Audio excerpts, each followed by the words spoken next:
7, so. Well, I see it somewhere. Unless there's other questions that you have that you don't understand. This is the application of relativity, that all things are relative. You can't know exactly the way things work. You can only know what you can receive. There's a gadget that scientists use to see if there's an electromagnetic field here. It's a kind of they also have a gadget they lower from an airplane. It's like a big disc with an electric current going around in a circle. There's a lot of iron under the land. It slows up the electric current. So instead of going around geologically looking for iron, the airplane drops this down and it flies over the earth and it tells you where the iron is. Do you understand? By a current moving around in a coil.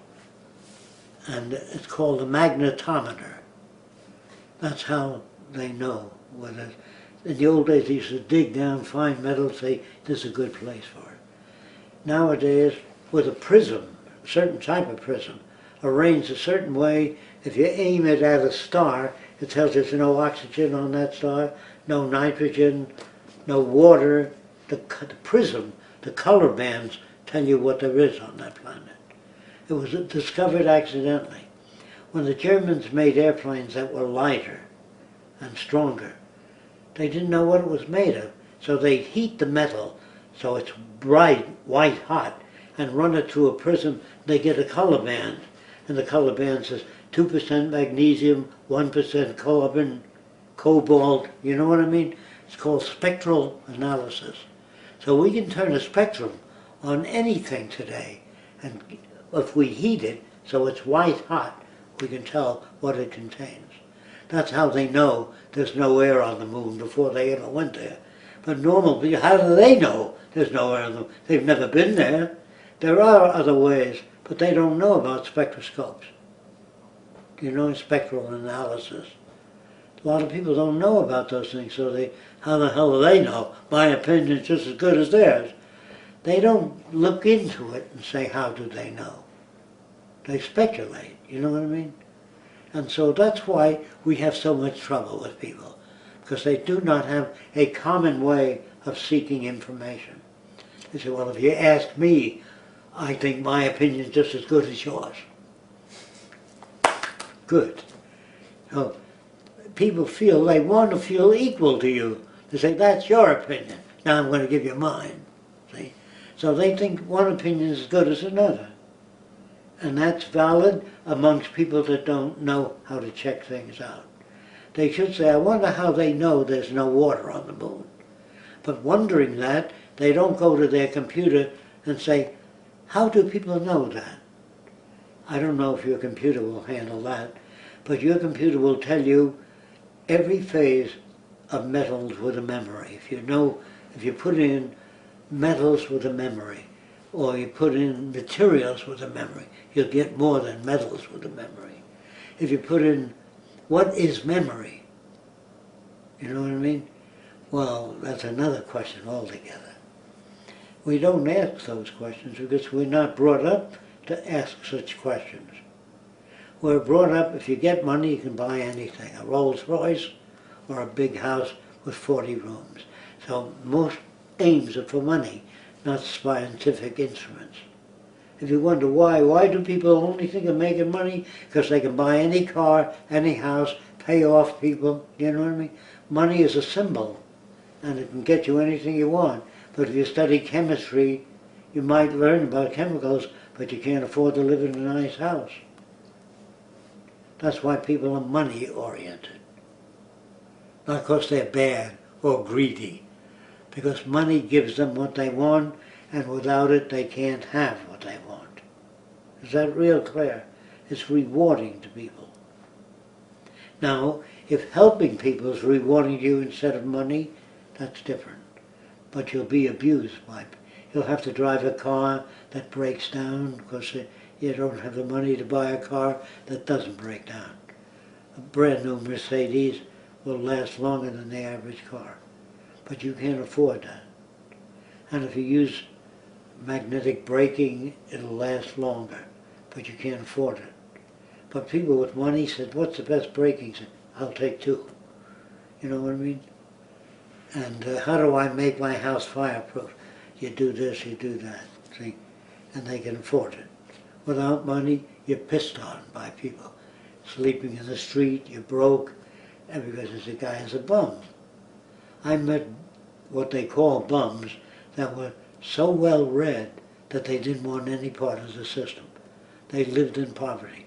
I think I told you about the guy in Haiti with a shirt made of nothing but patches. I couldn't tell which is the real shirt because he had so many patches.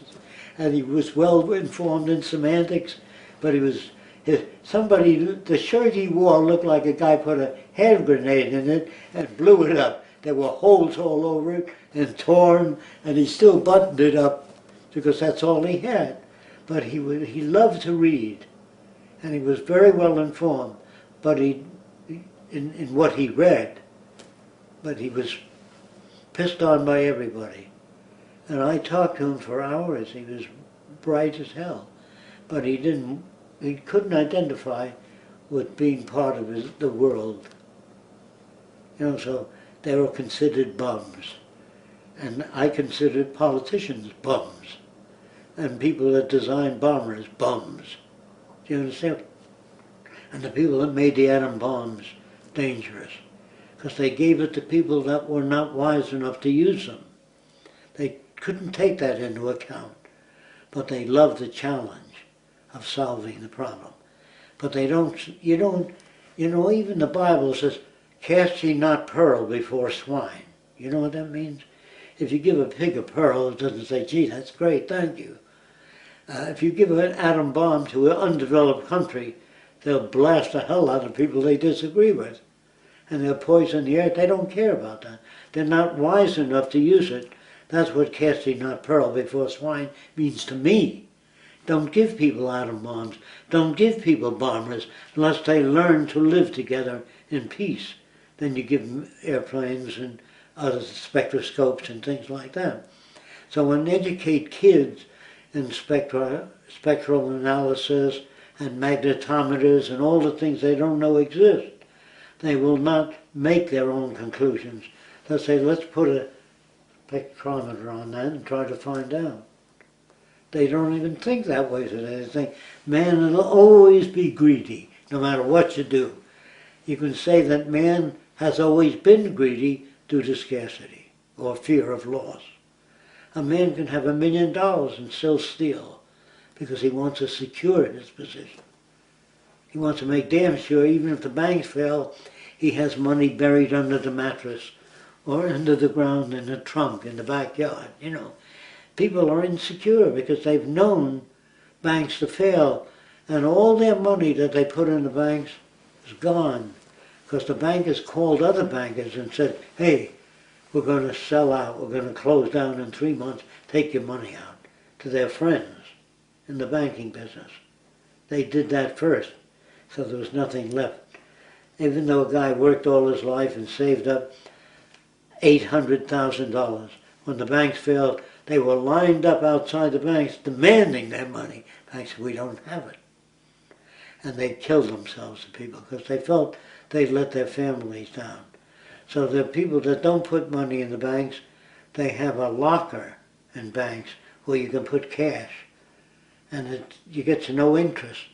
But that can't be touched by the banks. They can't invest it. But that became a form of security. But if you put $1 million in the bank, if you did that, and you get interest, you get about $50,000 a year interest. So you don't have to worry about anything. You can live $50,000 a year as long as your million stays there. And that puts it on the back of other people. Yes.